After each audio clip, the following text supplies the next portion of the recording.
Okay? So, itong exercise na papagawa ko sa iyo, Kuya Carl. Okay? Ito yung pag-identify kung medyo dumidikit ka na sa gutter, okay, may masasabitan ka na. Magagamit mo ito sa mga pagliko na ganyan. Liliko ka ng, didikit ka lang dyan sa guhit na to. Okay? The best itong exercise na to. Kaya kung mahina ka pa rin, kagaya ni Carl, sa pagliliko, ito lang gawin mo. Umatras ka, susundan mo lang yung guhit na yan, dahan-dahan lang. Yan ang ginagawa. Atras, sundan mo lang yung guhit na yan. Pag humiwalay ka dyan sa guhit, siyempre, didikit ka. Yan. Lalapitan mo siya.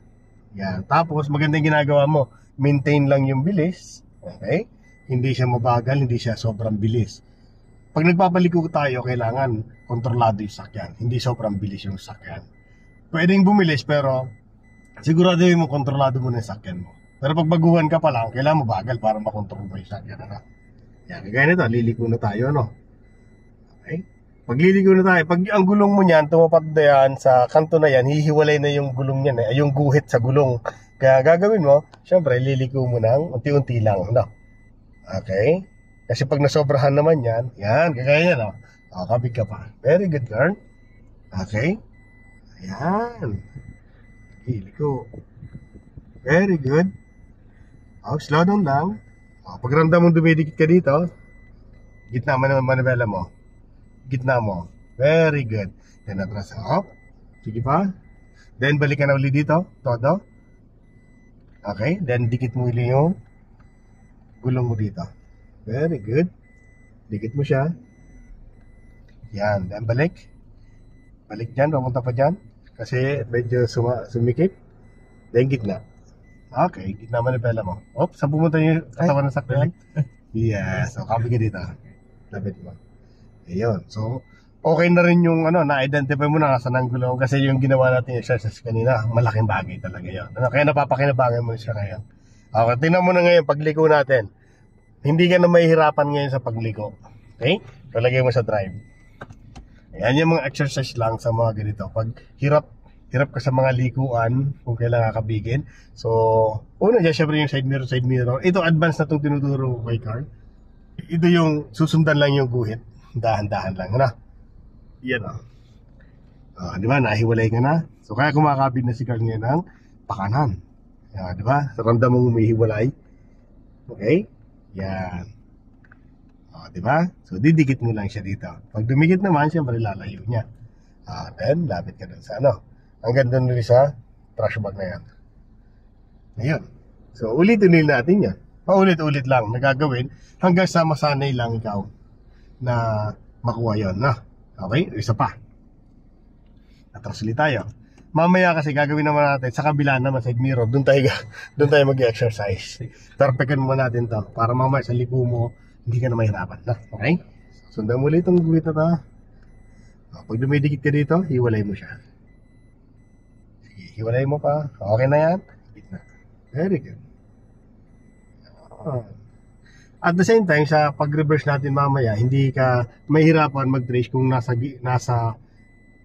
gitna ka ba ng dalawang guhit.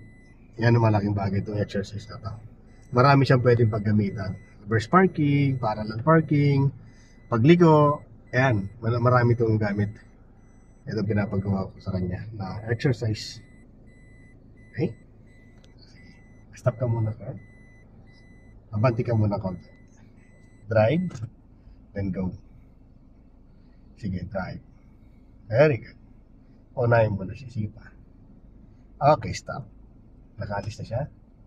Okay. So, reverse ulit tayo. Basta pag may sakyan, syempre, kagaya nito, tingnan natin. Saan pupunta? Doon naman siya. Diretso. Focus ka ulit dito sa ginagawa mo. Yan. May bike no. Diretso lang.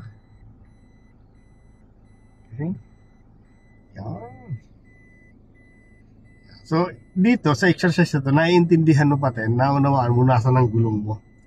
Mas nararamdaman mo siya sa ngayon. Okay? So, parang hindi ka na naman hinibago kung, so magalan mo lang muna.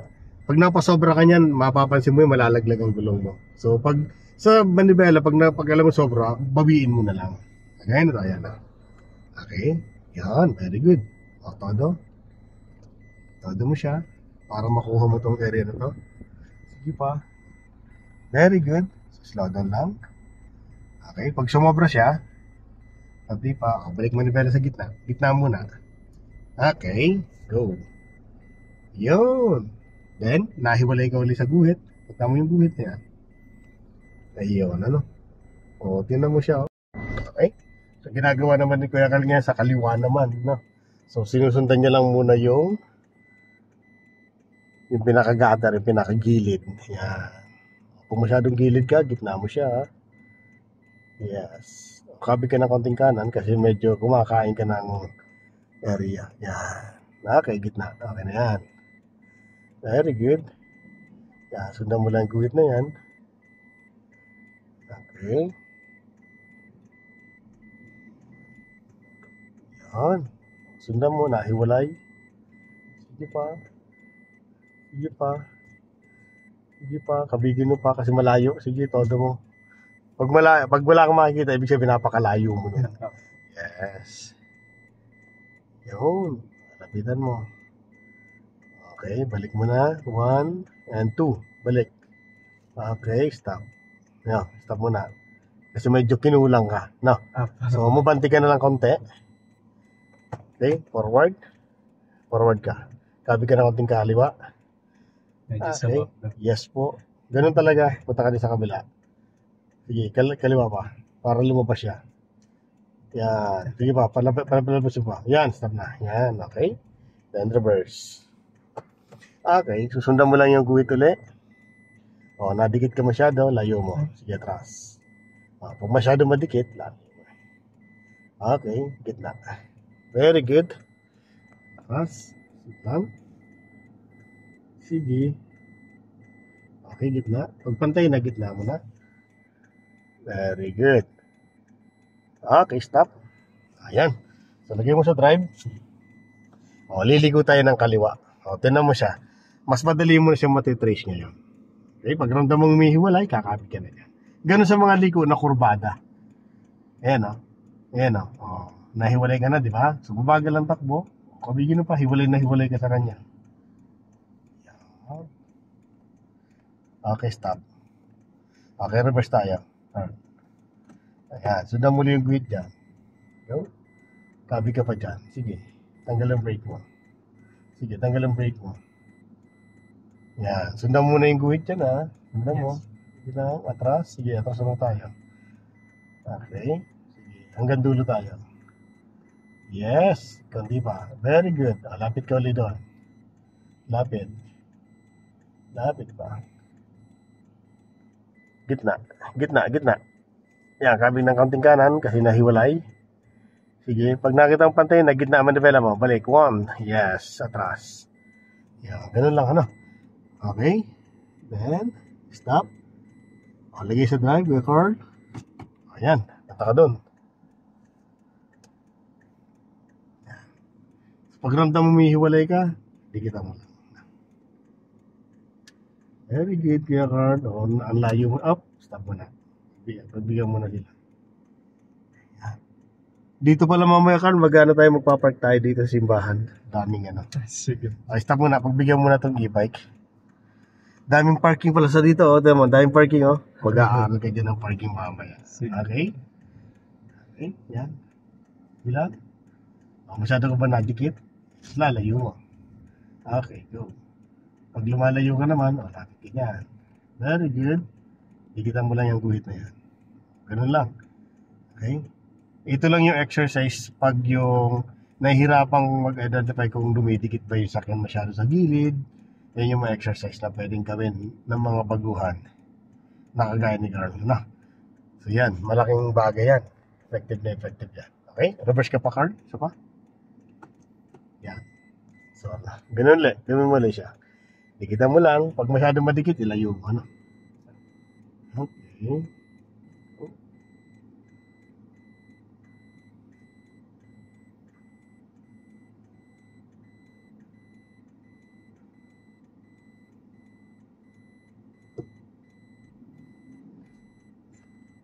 Lalayo ka.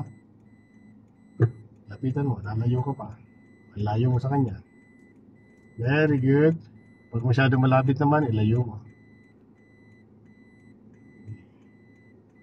Okay, pag nalayo, ilapit mo ulit. Sige. Sige. Yan. Sige lang. Okay. Lapit. Gitna. Magaling, Kuya Carl. Congratulations. Isa kang mahusay. Ayaw.